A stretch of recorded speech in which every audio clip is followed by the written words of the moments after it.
Something passed through our solar system in 2017, and we almost missed it entirely. It wasn't supposed to be there. Nothing in our models, nothing in our catalogs, nothing in 70 years of systematic sky surveys had ever predicted this. And then, one night in October, a telescope in Hawaii caught a faint streak of light moving at a speed that made astronomers stop whatever they were doing and stare at their screens in silence. It was moving too fast. Not a little too fast. Impossibly fast.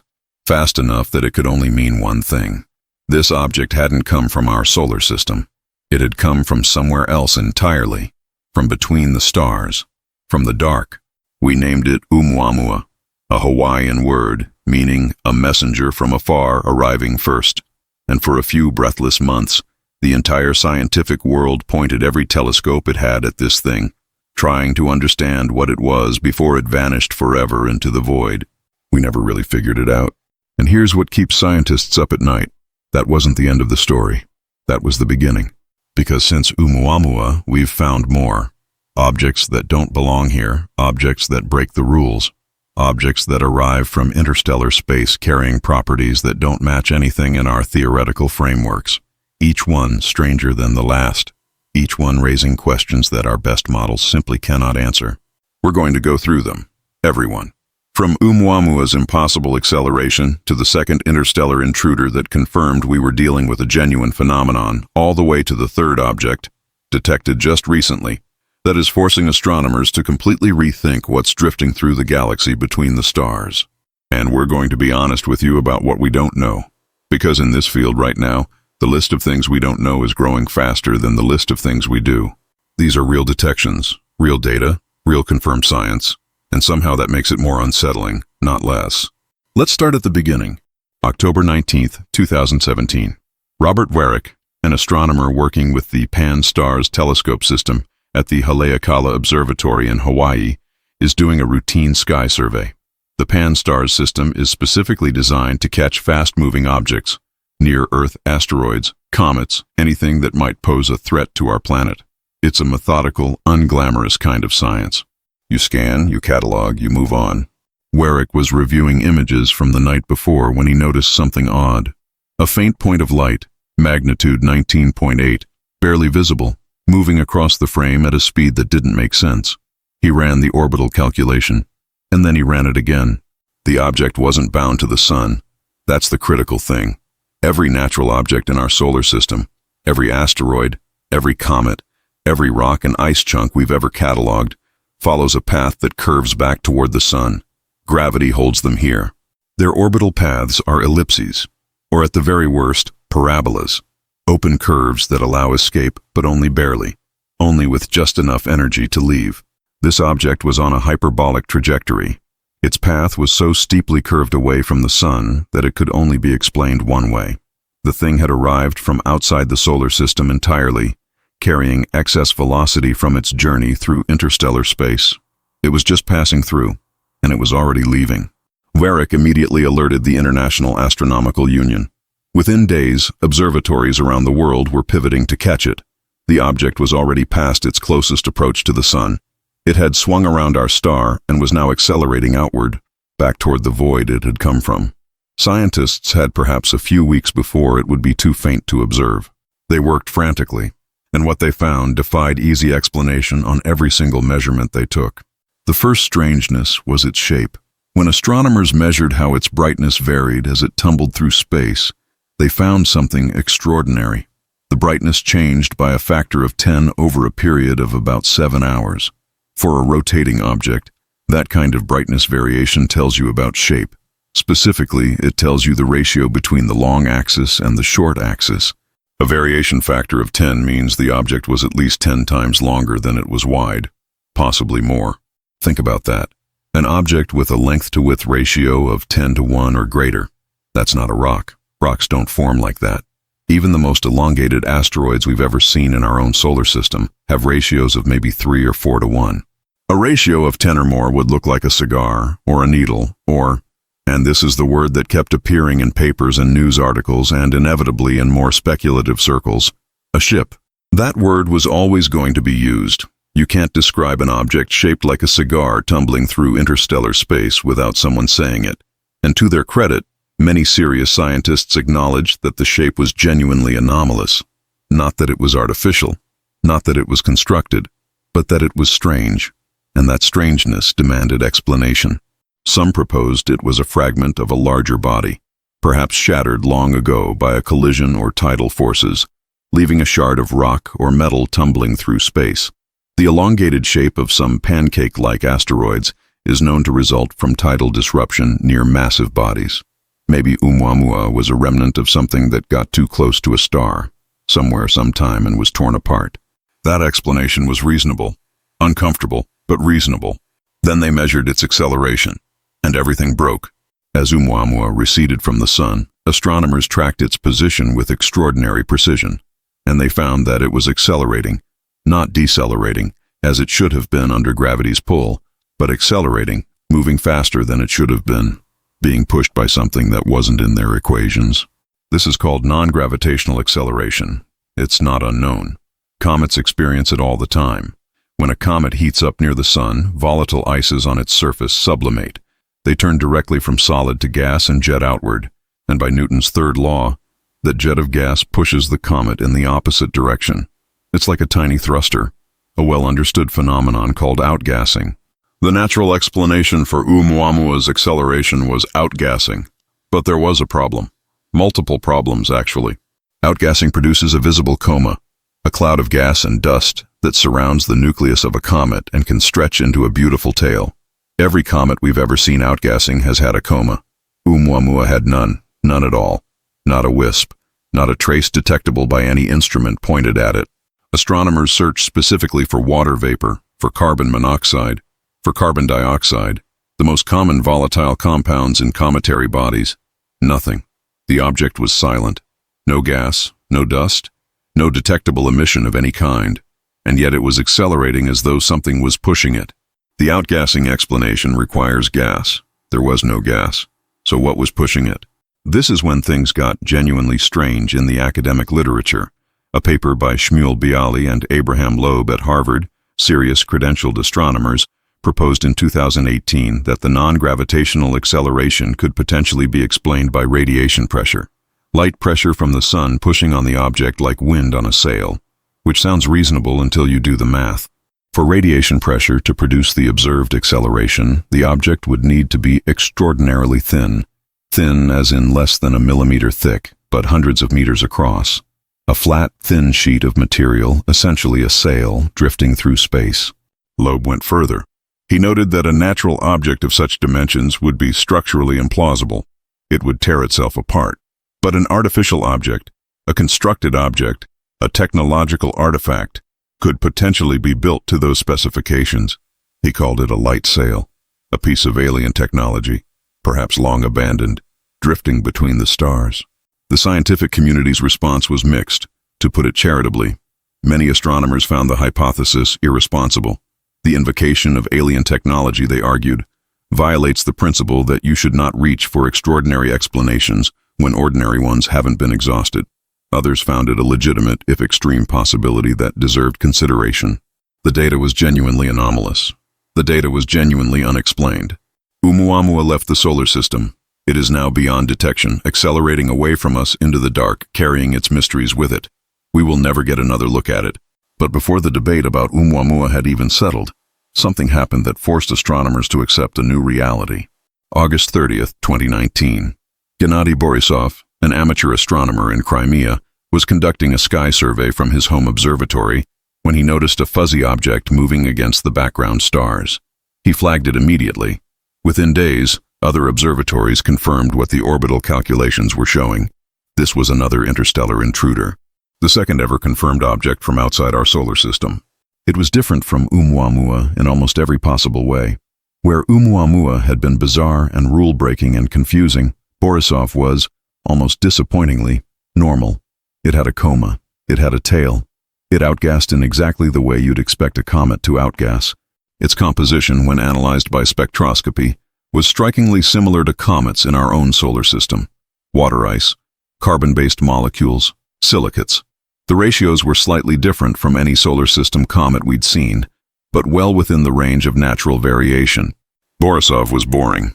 And that boringness was, in its own way, remarkable, because it meant that the arrival of Oumuamua hadn't been a freak event, a bizarre anomaly so unusual it might never repeat.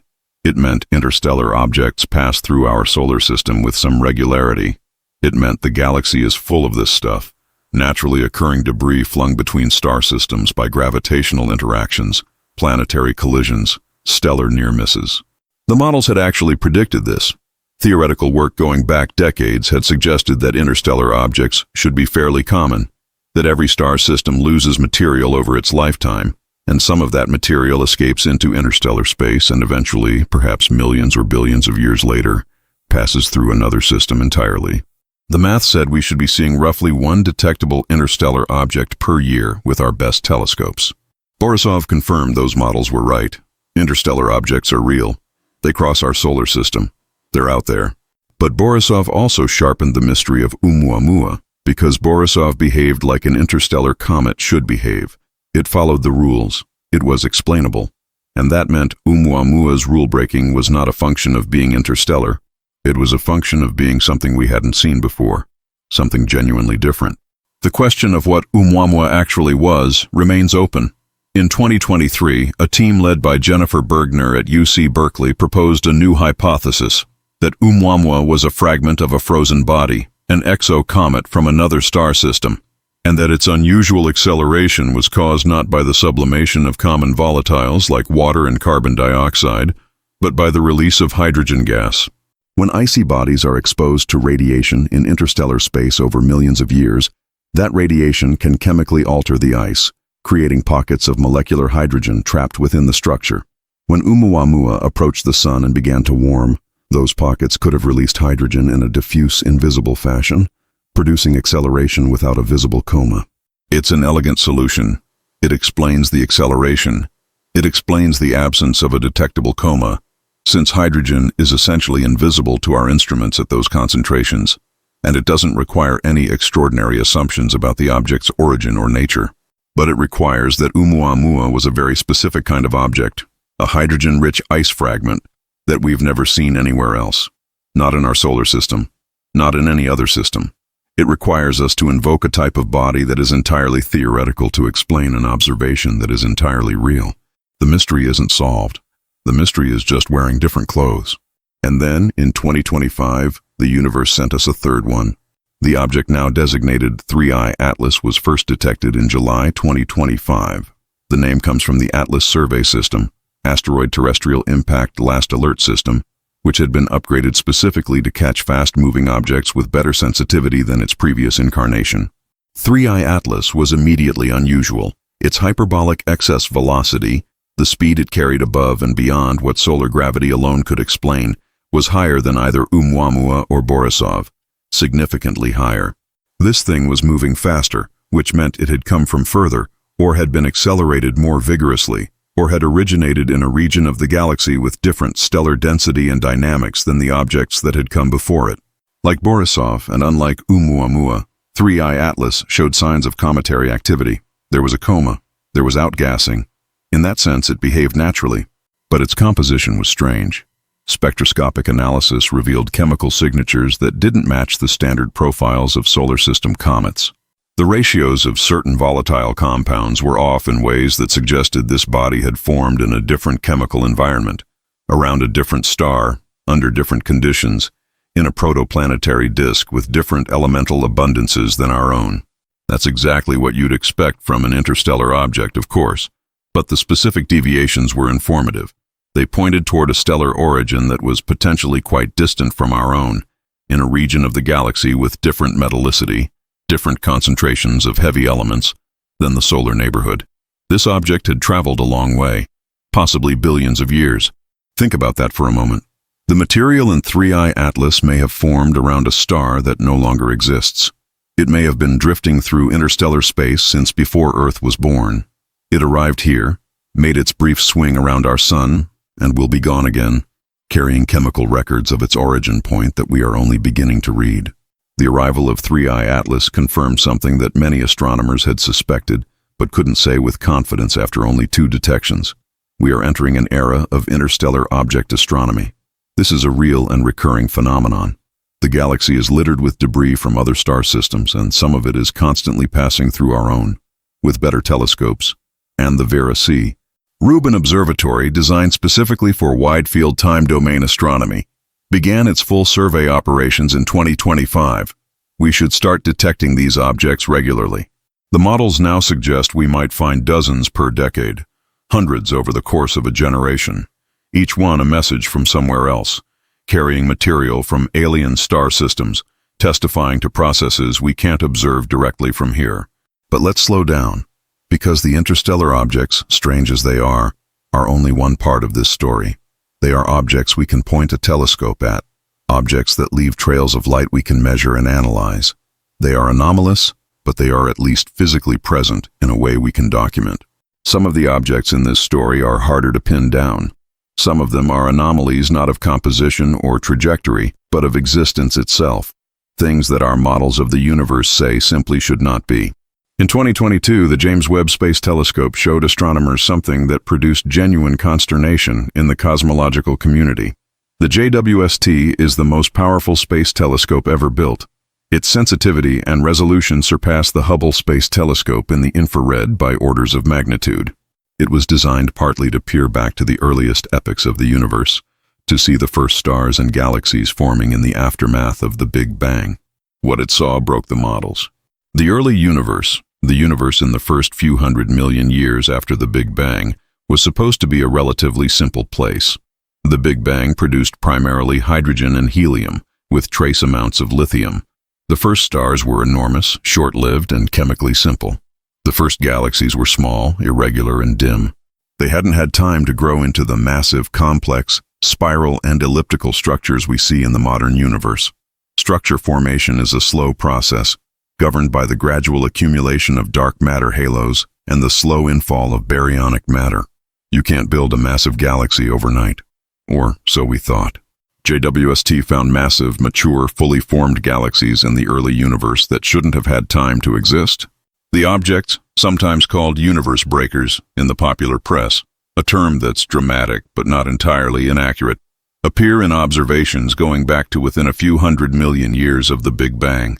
Some of them have stellar masses comparable to the Milky Way today. Some of them show signs of having already formed large numbers of stars, and then stopped forming stars, a process called quenching, which in the modern universe typically takes billions of years. They're enormous, they're old, and according to our best cosmological models, they couldn't exist. The lambda CDM model, cold dark matter with a cosmological constant, is the standard model of cosmology. It's been extraordinarily successful. It correctly predicts the cosmic microwave background, the large-scale structure of the universe, the abundance of elements, and many other observational tests. It is one of the most well-tested theories in all of science. And the JWST galaxies break it, not slightly, not at the edges. They break it in a way that requires either a fundamental revision of our understanding of galaxy formation or a fundamental revision of our cosmological model itself, or, most unsettling possibility, both. Astronomers are working on explanations. There are several on the table. Perhaps the initial mass function, the statistical distribution of stellar masses when star clusters form, was different in the early universe, producing more massive stars that convert gas into stellar mass more efficiently. Perhaps dark matter interacted differently in the early universe, collapsing more readily and providing scaffolding for faster galaxy growth. Perhaps the properties of the universe itself, the expansion rate, the dark energy density, were different in those first epochs. All of these are serious proposals being actively investigated. None of them has yet successfully reconciled the JWST observations with the standard model without creating new problems elsewhere. The honest answer, the answer you'll get from most cosmologists if you ask them privately and they're not worried about how it sounds, is that we don't know. The JWST galaxies are real. The standard model predicts they shouldn't exist. We don't know what that means yet. But here is what makes this particularly interesting in the context of interstellar objects. Both of these anomalies, the strange visitors passing through our solar system and the impossible ancient galaxies, point toward the same uncomfortable conclusion. The universe is more complex, more varied, and less well understood than we thought. The models that work so beautifully in some domains simply don't account for what we observe in others. And when models fail, science has two choices: patch the models or replace them. We are currently in the patching phase, but the patches are getting complicated. Let's talk about another category of objects that shouldn't exist, one that gets far less attention than interstellar visitors or distant galaxies, but that may ultimately be just as disturbing. There is a class of objects in our own solar system that we call centaurs. They occupy the space between the giant planets, roughly between Jupiter and Neptune. They're a transitional population, objects that originated in the Kuiper belt or the Oort cloud, and have been gravitationally perturbed into orbits that take them through the realm of the gas giants. They're unstable on astronomical timescales. Their orbits will eventually either send them inward to become short-period comets, or outward to be ejected from the solar system entirely. In the meantime, they occupy a kind of dynamical no-man's land. Most centaurs are unremarkable. Cold, dark, icy bodies following paths that make sense given their history and the gravitational influences around them. And then there's 2060 Chiron and 10199 Chariklo, and several others that have done something that centaurs categorically are not supposed to do. They have rings. Ring systems around giant planets, Saturn being the obvious example, are well understood. The tidal forces exerted by a massive planet can prevent nearby material from coalescing into a moon, leaving it spread into a thin disk. The Roche limit, the distance inside which tidal forces overcome the self-gravity of a potential moon, defines the outer edge of where ring material can survive. It all makes sense for massive bodies, but Chiron is tiny. Its diameter is somewhere between 150 and 220 kilometers. Chariklo is roughly 250 kilometers across. These are not massive bodies. They don't exert the kind of tidal forces that should allow ring material to be stable around them. And yet, when astronomers observed them occulting background stars, passing in front of stars and briefly dimming them, they detected the characteristic dip and recovery pattern that indicates ring material. The discovery of Chariklo's rings in 2014 was genuinely shocking. This was the first ring system ever discovered around a small body. Then Chiron's potential ring material was confirmed. Then hints of rings around other small bodies in the outer solar system began to appear in the data. We don't have a good explanation for why small bodies have rings. The leading hypotheses involve collisions. A recent impact might have produced debris that hasn't had time to coalesce, or outgassing activity that ejects material into orbit, but neither explanation fully accounts for the stability or the structure of what's been observed. Small bodies should not have rings. They have rings. We're not sure why. That pattern, should not have X, has X, not sure why, keeps recurring in solar system science. It shows up in the study of trans-Neptunian objects, in the growing catalog of distant small bodies with anomalous orbits, and perhaps most dramatically in the persistent question that will not go away no matter how many astronomers try to close it. Is there a large undiscovered planet in the outer solar system? The hypothesis of a ninth planet, sometimes called Planet 9, sometimes Planet X in older literature, emerged from the observation that several distant trans-Neptunian objects have orbits that are clustered in a way that seems statistically improbable. If you look at the orientations of these distant objects' orbits in space, they're not randomly distributed. They're aligned. They point in similar directions. In the data, it looks as though something large is gravitationally hurting them, confining them, imposing order on what should be a random distribution. Konstantin Batygin and Mike Brown at Caltech published a landmark paper in 2016 arguing that the most natural explanation for this clustering was a massive planet, perhaps 10 times the mass of Earth, on a highly elongated orbit that takes it to hundreds or even thousands of astronomical units from the Sun at its farthest point, a planet so distant and so cold that it would appear incredibly faint, and might have escaped detection despite modern survey capabilities, simply because it spends most of its orbital period in a part of the sky that hasn't been systematically searched at the required depth. The hypothesis is controversial.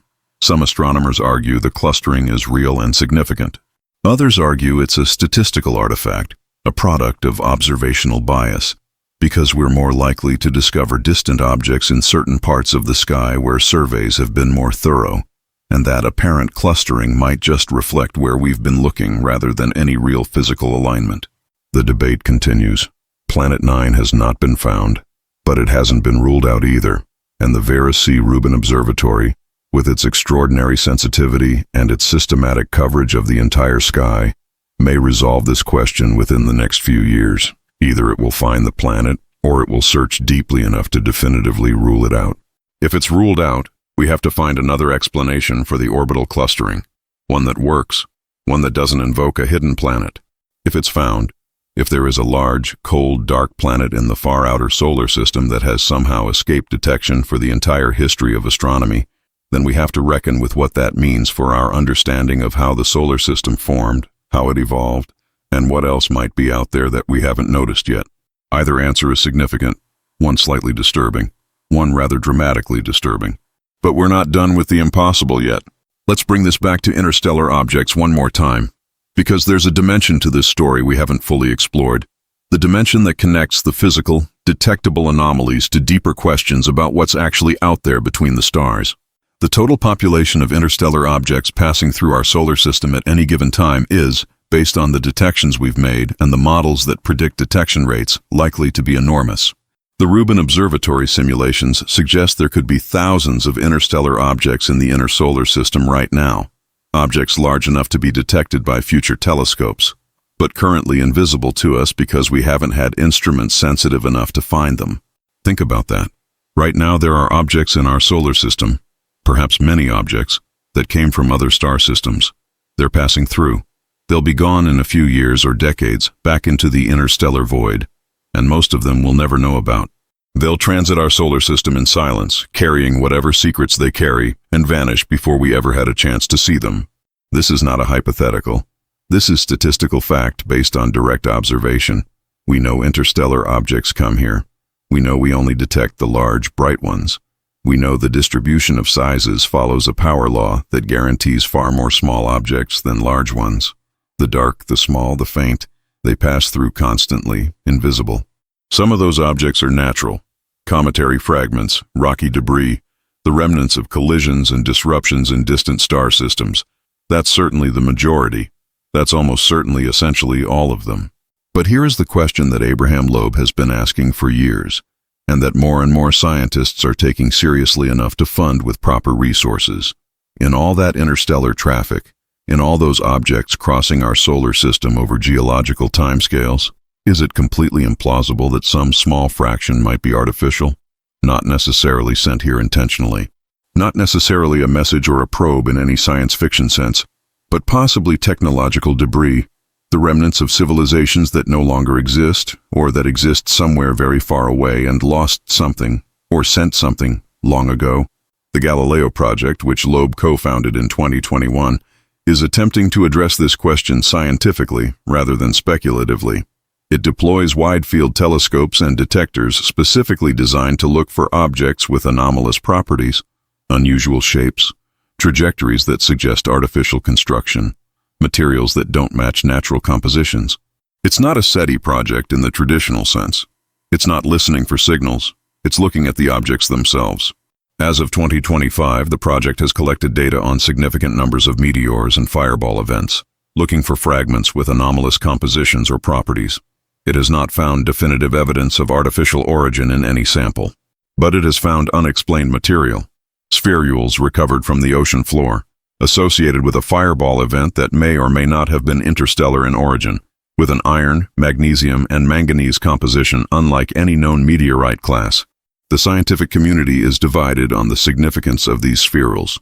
Some researchers argue the composition is unusual enough to warrant serious investigation.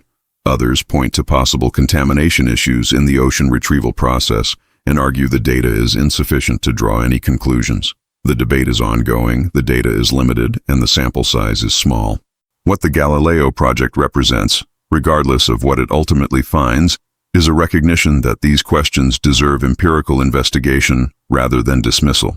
The arrival of Oumuamua forced a reckoning. Here is an object with genuinely anomalous properties, arriving from interstellar space, and we don't fully understand it.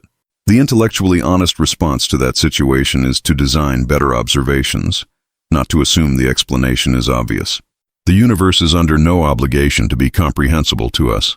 The history of science is the history of encountering things we thought we understood, finding out we were wrong, and building better models.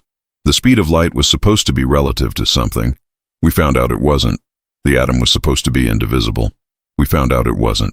The universe was supposed to be static. We found out it's expanding. And the expansion is accelerating, driven by something we've named dark energy, but cannot describe except by its effects. Every generation of scientists has thought they were approaching a complete picture of reality. Every generation has been humbled by what the next generation found. We are not at the end of that process. We may be nowhere close to the end. The interstellar objects are a reminder of that. These rocks and ice fragments that drift through between the stars, occasionally passing through our small corner of the galaxy, are not exotic. They're natural. They're expected. And they still, in multiple cases, present data we cannot fully explain. What does that mean for the things we haven't found yet? For the phenomena we haven't detected? For the objects too faint, too small, too far, or too slow to have crossed our instruments? The Vera Rubin Observatory will change what we can see. The next generation of space telescopes beyond JWST will change what we can see in the early universe. The gravitational wave detectors being upgraded right now, and the space-based gravitational wave observatories being planned, will add an entirely new channel for cosmic information, one that can pierce regions completely opaque to light. Each new instrument is a new kind of eye, and each new kind of eye has historically shown us things that weren't in any theory, that demanded new models, that forced new revisions. We found pulsars and didn't know what they were. We found quasars and didn't know what they were. We found gamma-ray bursts and didn't know what they were. We found dark matter through gravitational effects before we found any direct evidence of its nature, and we still don't know what it is. We found dark energy because the universe is expanding faster than it should be, and we still don't know what it is. These aren't edge cases. These are central features of reality. Right now, in the data streaming from JWST, there are anomalies being studied by people working very long hours in institutions around the world, trying to figure out what they mean. Some will have boring explanations, calibration errors, foreground contamination, simple mistakes. But some of them will not. Some will require new physics. Right now, the next interstellar object is already on its way. It will enter the solar system within years, perhaps within months. The statistics make this essentially certain. And with better detectors in place, we have a chance to catch it earlier, track it longer, learn more about what it is and where it came from. Right now, somewhere in the radio sky, a fast radio burst is happening. In a millisecond, more energy than the sun puts out in days is being released in a flash that will cross intergalactic space for billions of years before any instrument can hear it, if any instrument ever can. The universe is not sitting still while we study it. It is producing events and objects and phenomena on timescales from milliseconds to billions of years, in every wavelength, in every direction. We have built a small and fragile set of instruments and pointed them at a tiny fraction of the sky and a narrow range of wavelengths. And in that tiny sample, we have already found things that break our models. Oumuamua was just the beginning, not the beginning of interstellar object detections, though it was that, not the beginning of anomalous observations, though it was a dramatic addition to a long list, but the beginning, perhaps, of an era where we are finally watching carefully enough and with good enough tools to catch the universe doing something we can't explain in real time. That's where we are, the edge of understanding, looking out at objects that shouldn't exist, trajectories that don't make sense, galaxies that couldn't have formed in time, signals from across the universe that we can detect but not fully interpret. It would be comfortable to round all of this off with an answer, to tell you that science is working on it and everything will be explained soon. Maybe that's true. Probably for most of these anomalies, natural explanations will eventually be found and confirmed, and the textbooks will be updated and students will learn them as fact. But maybe not all of them. Maybe some of what we've found is pointing toward something genuinely new, not a gap in our knowledge that will be filled by better data, but a flaw in our fundamental picture of what the universe is and how it works. Physics has been revised before, radically revised. Newtonian mechanics seemed complete until quantum mechanics. Special relativity seemed stable until general relativity added a new dimension to it. The standard model of particle physics is extraordinarily successful and also almost certainly incomplete. The objects that shouldn't exist are not a threat to science. They are fuel for it. Every anomaly is an invitation. Every unexplained observation is a question waiting for someone smart enough and curious enough to find the answer. We just have to keep looking. If you found this as unsettling as we did, in the best possible way, hit that subscribe button. We go through these mysteries regularly here, and the universe keeps producing new ones faster than we can cover them. If this video made you think, or made you stare at the ceiling at 2 a.m. wondering about what's crossing our solar system right now, leave a comment below. Tell us which anomaly got to you most. We read them, and if someone you know would appreciate having their worldview quietly dismantled by astrophysics, share this with them. That's how we keep building this community of people who'd rather be unsettled by real science than comfortable with easy answers. Like the video if you want to help more people find it. The algorithm is its own kind of cosmic mystery, and your engagement actually matters. We'll see you in the next one.